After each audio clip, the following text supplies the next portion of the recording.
ഇതാണോ മുത്തശ്ശി വസ്തുവിന്റെ ആധാരം? അതേ മകളെ, നമ്മുടെ ജീവിതത്തിന്റെ ഗതി മാറ്റുന്ന ആധികാരിക രേഖ. നമ്മൾ എങ്ങോട്ട് പോകും മുത്തശ്ശി? ഒന്നും അറിയില്ല കുട്ടി. തിളച്ചുമറിയുന്ന മനസ്സിൽ ഒരു ലക്ഷ്യസ്ഥാനവും രൂപപ്പെടുന്നില്ല. ശ്രീ പരമേശ്വര എന്നുറക്കം വിളിച്ചുകൊണ്ട് പടിയിറങ്ങാം. നമുക്ക് തുണയായി കൈലാസനാഥൻ കൂടെയുണ്ടാവും.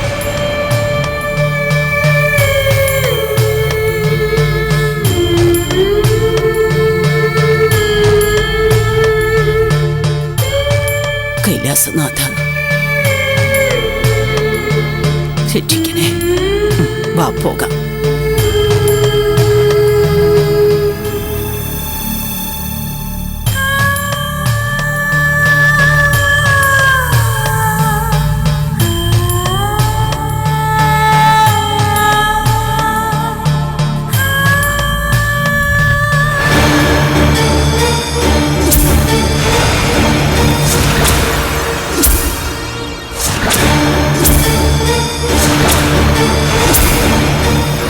അപ്പോൾ നിങ്ങൾ പോകാൻ തന്നെ തീരുമാനിച്ചു അല്ലേ?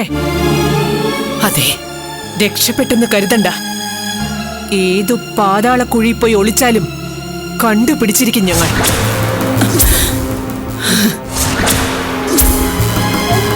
ഈ ശാപജന്മത്തിന് അവകാശപ്പെട്ട തറവാടും പറമ്പും എന്റെ ഭർത്താവിന്റെ പേരിൽ വ്യവസ്ഥ ചെയ്തിട്ടില്ലെങ്കിൽ രണ്ടിനെയും സ്വസ്ഥമായി ജീവിക്കാൻ അനുവദിക്കില്ല ഞങ്ങൾ. നിങ്ങൾ ഭയക്കുന്ന കനിമൊഴിയുടെ മരണം എപ്പോഴും അവളുടെ കൂടെ തന്നെ ഉണ്ടാവും. എന്തിനാ നിൽക്കുന്നേ? നടക്കും മുത്തശ്ശി, നമുക്കിറങ്ങാം.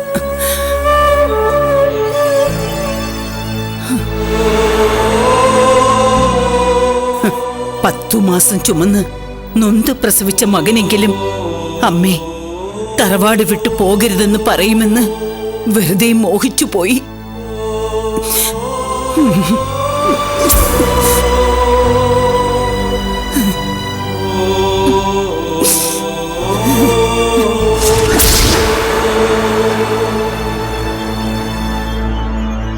ഞങ്ങൾ തറവാട്ടിൽ നിന്നിറങ്ങുമ്പോഴുള്ള ഭൈരവിയുടെ ഭീഷണി ഇന്നും കാതുകളിൽ മുഴങ്ങുന്നു.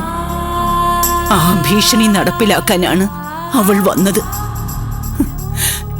എന്റെ പേരക്കുട്ടിയുടെ ജീവൻ അതോർക്കുമ്പോ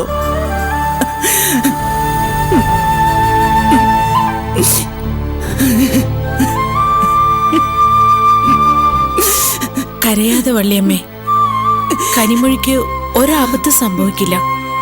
തൃക്കടയൂർ ശിവപെരുമാൾ ആശ്രയിക്കുന്നവരെ കൈവടിയില്ലമ്മേ. ആ ഒരു വിശ്വാസം മാത്രമേ എനിക്കുള്ളൂ.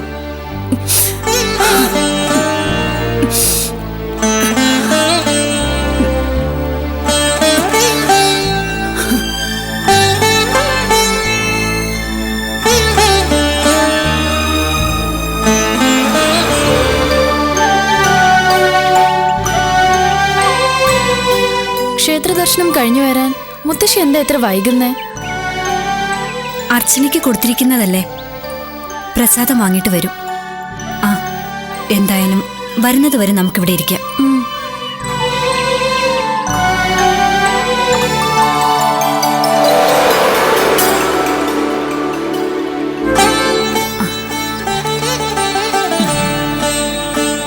എന്താണ് അങ്ങ് ഇവിടെ? ശനീശ്വര സ്ഥാനങ്ങൾ തോറും പ്രദക്ഷിണം വെച്ച് ഞാൻ വീണ്ടും ഇവിടെ എത്തി.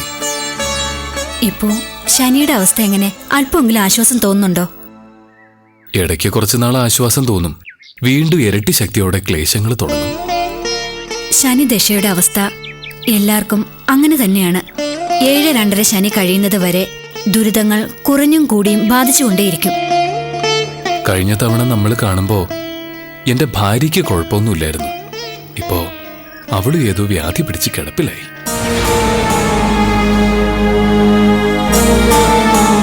ആ ചേച്ചിക്ക് എന്താ അസുഖം? വൈദ്യന്മാരെ പരിശോധിച്ചിട്ട് അവൾക്ക് ഒരു അസുഖവും കാണാൻ കഴിയുന്നില്ല. പക്ഷേ എന്തൊക്കെ ഔഷധങ്ങൾ കഴിച്ചിട്ടും എഴുന്നേറ്റ് നടക്കാൻ കഴിയാത്ത അവസ്ഥയാ. ഭർത്താവിന്റെ ശനിദോഷ കാഠിന്യം ഭാര്യയും ബാധിക്കുമെന്ന ജ്യോത്സ്യന്മാരുടെ അഭിപ്രായം. ശരിയാണ്. ഭാര്യ മാത്രമല്ല, സ്വന്തം മകനെയും മകളെയൊക്കെ ബാധിക്കാം. ശനിദോഷക്കാരന് മരണം സംഭവിക്കാതെ അയാളുടെ മകനോ മകൾക്കോ മരണം സംഭവിച്ച ചരിത്രവും ഉണ്ടായിട്ടുണ്ട്. ഞാനിനി എന്താ വേണ്ടത്? അലഞ്ഞലഞ്ഞ് മടുത്തു. ജീവൻ വിടിഞ്ഞാലോന്ന് പോലും പലപ്പോഴും ആലോചിച്ചിട്ടുണ്ട്. അയ്യോ, അവിവേകമൊന്നും കാട്ടരുത്. ഇവിടെ അടുത്ത് പ്രഗത്ഭനായ ഒരു ജ്യോത്സ്യനുണ്ട്. ജനിച്ച ദിവസവും സമയം പറഞ്ഞ അദ്ദേഹം എല്ലാറ്റിനും ശരിയായ പരിഹാരം നിർദ്ദേശിച്ചു തരും. എന്റെ പക്കൽ എന്റെ ജാതകം കുറിച്ച ഓലയുണ്ട്. എന്നാ അത് കാണിച്ചാൽ മതി. ജഗന്നാഥൻ എന്നാ പേര്. ശ്രീശൈലം എന്നാ തറവാട്ട് പേര്. ആരോട് ചോദിച്ചാലും പറഞ്ഞു തരും. ശരി, ആ ജ്യോത്സ്യനെ കൂടി ഒന്ന് കണ്ടേക്കാം. ജയശർമ്മന് വേണ്ടി നിങ്ങളുടെയൊക്കെ പ്രാർത്ഥന ഉണ്ടാവണം. തീർച്ചയായും. അസുഖം ബാധിച്ചു കിടക്കുന്ന ചേച്ചിക്ക് വേണ്ടിയും പ്രാർത്ഥിച്ചേക്കാം. എന്നാൽ വരട്ടെ. ശരി.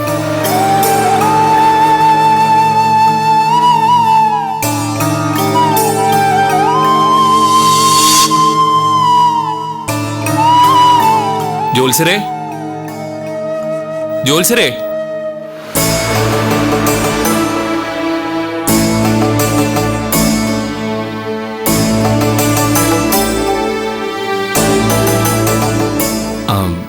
ജഗന്നാഥൻ ജോത്സ്യരല്ലേ? അതെ. ആരാ? ആ, ഞാൻ ജയശർമാവ്. ഒരു വ്യവസായിയാണ്. ഇപ്പോ വ്യവസായമൊക്കെ പരിങ്ങലിലായി. സർവത്ര ധനനഷ്ടവും ദുരിതങ്ങളും.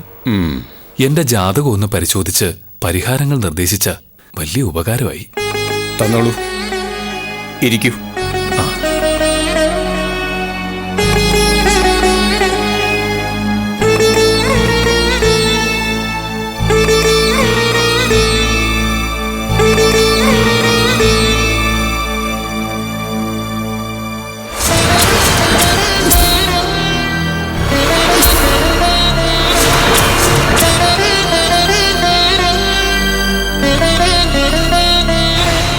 ഈ ജാതകവിധി പ്രകാരം ഇന്ന് രാത്രി 7 നാഴിക കഴിയുമ്പോൾ ഇയാളുടെ മരണം സംഭവിക്കും. അതെങ്ങനെയാ തുറന്നു പറയുക? എന്താ ജോത്സ്യരേ? നമുക്കേ വളരെ അത്യാവശ്യമായി ഒരിടം വരെ പോകേണ്ടതുണ്ട്. നിങ്ങളുടെ ജാതകം വളരെ വിശദമായി പരിശോധിക്കേണ്ടതുണ്ട്. അതിന് കുറെ സമയമെടുക്കും. അങ്ങ് വരുന്നതുവരെ ഞാൻ കാത്തു നിൽക്കാം. അത് വേണ്ട. ഈ ജാതകം പരിശോധിക്കാൻ ഉത്തമ സമയം നാളെ പ്രഭാതത്തിലാണ്. നാളെ പുലർച്ചയ്ക്കേ വന്നോളൂ. ദാ.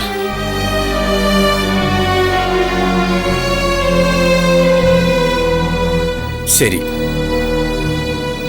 ശരി.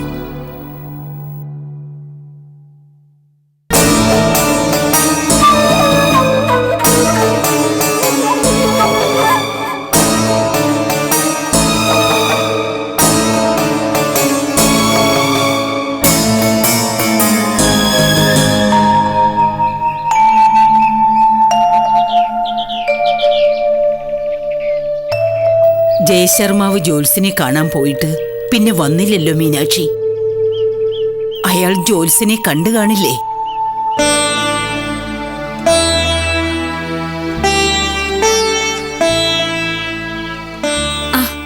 പറഞ്ഞു തീർന്നില്ല. ആ വരുന്നതാ ജ്യോത്സ്യർ.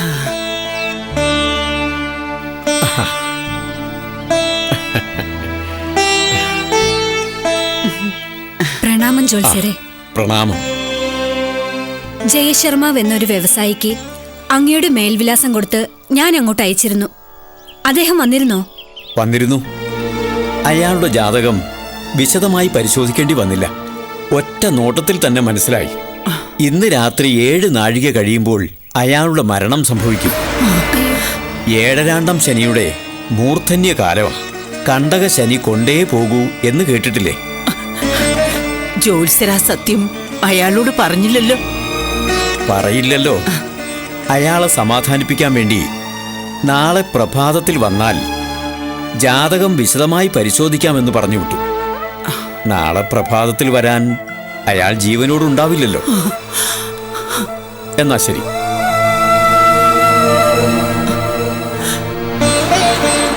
പാവം ജയശർമാവ് കഷ്ടകാലമൊക്കെ മാറ്റിയെടുത്ത് വ്യവസായം പുരോഗമിപ്പിക്കണമെന്ന് സ്വപ്നവുമായി നടക്കുകയായിരുന്നു അയാള്. മീനാക്ഷി എന്താ ആലോചിക്കുന്നത്? എന്റെ മനസ്സ് പറയുന്നമ്മേ, ജയശർമാവിന് ഇന്ന് രാത്രി മരണം സംഭവിക്കില്ലെന്ന്. നിന്റെ വിശ്വാസം നിന്നെ രക്ഷിക്കട്ടെ. ജയശർമാവിനൊന്നും സംഭവിക്കരുതെന്ന് നമുക്ക് ഉള്ളുരുകി പ്രാർത്ഥിക്കാം. വാ.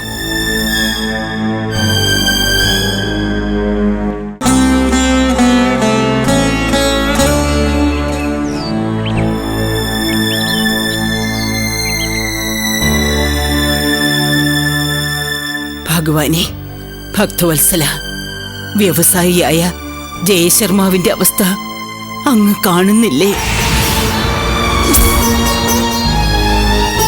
ജീവിച്ചു കൊതി തീർന്നിട്ടില്ലാത്ത ആ സാധുവിന്റെ ആയുസ് ഇന്ന് രാത്രി അവസാനിപ്പിക്കരുതേ ഭഗവാനെ. മാനവരാശിക്ക് ശനി ബാധിക്കാൻ കഴിയട്ടെ എന്ന് ശനിക്ക് വരം നൽകിയത് അങ്ങാണല്ലോ ശ്രീശങ്കര. ജയശർമാവിന്റെ കാര്യത്തിൽ വിട്ടുവീഴ്ച ചെയ്യണമെന്ന് അങ്ങ് ശനിദേവനോട് കൽപ്പിച്ചാൽ ശനി അനുസരിക്കില്ലേ? ശനി സഹകരിച്ചാൽ മരണം ഒഴിവാകില്ലേ ഭഗവാനെ? മാർക്കണ്ഡേയന്റെ ആയുസ് നീട്ടിക്കൊടുത്ത അങ്ങ് ജയശർമാവിന്റെ കാര്യത്തിലും കരുണ കാട്ടണേ ദേവാ.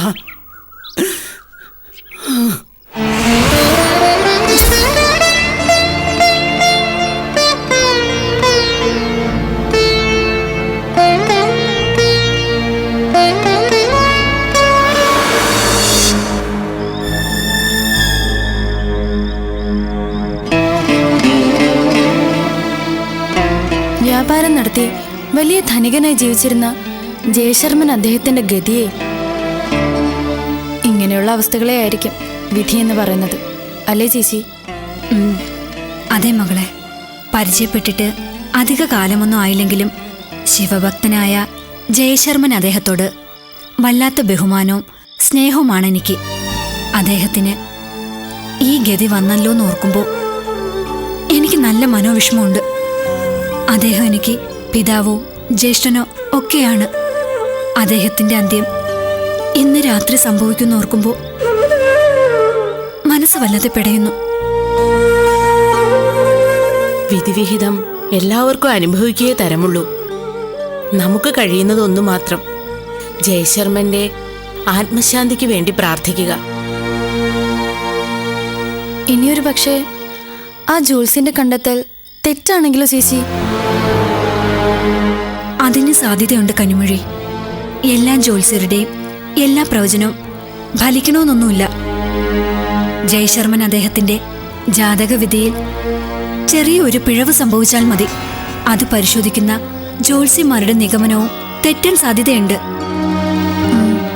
എങ്കിൽ നമുക്ക് പ്രാർത്ഥിക്കാം, ജയശർമ്മൻ അദ്ദേഹത്തിന്റെ ജാതകരചന തെറ്റായിരിക്കണേന്ന്. ശ്രീ പരമേശ്വരൻ അദ്ദേഹത്തിന് ആയുസ് നീട്ടിക്കൊടുക്കണേന്ന്. ശംഭോ മഹാദേവ.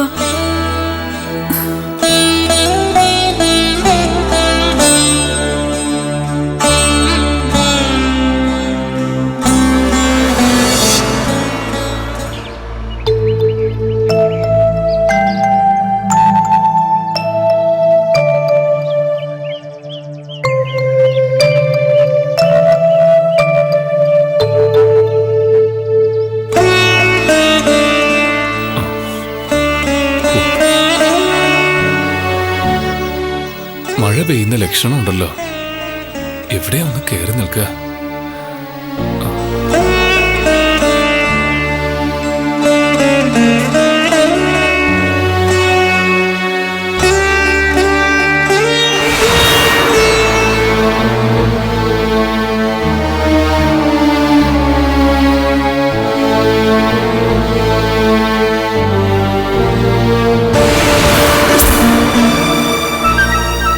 അതൊരു പഴയ അമ്പലമാണല്ലോ, അവിടെ കയറി നിൽക്കാം.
സംവത്സരങ്ങൾ പഴക്കമുള്ള ക്ഷേത്രമാണല്ലോ.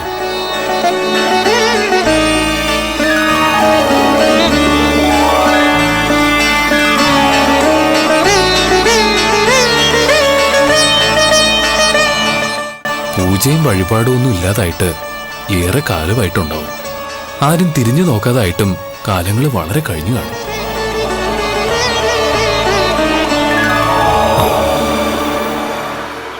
ഈ ക്ഷേത്രം പുതുക്കി പണിഞ്ഞ് കുംഭാഭിഷേകം നടത്തണമെന്ന് ആഗ്രഹമുണ്ട്. പക്ഷെ പണമില്ലല്ലോ. ഇതുപോലെയുള്ള 10 ക്ഷേത്രങ്ങൾ പുതുക്കി പണിയാനുള്ള പണം ഉണ്ടായിരുന്നു. 7 ശനി എല്ലാം തകർത്തല്ലോ ഭഗവാനെ. പരമശിവന്റെ പ്രതിഷ്ഠയാണെന്ന് തോന്നുന്നു.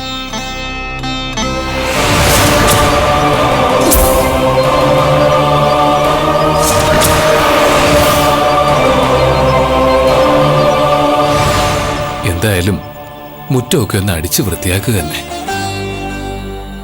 മഴയും കുറഞ്ഞല്ലോ.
നല്ല മഴ വരുന്ന ലക്ഷണമുണ്ടല്ലോ.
സംവത്സരങ്ങൾ പഴക്കമുള്ള ക്ഷേത്രമാണല്ലോ.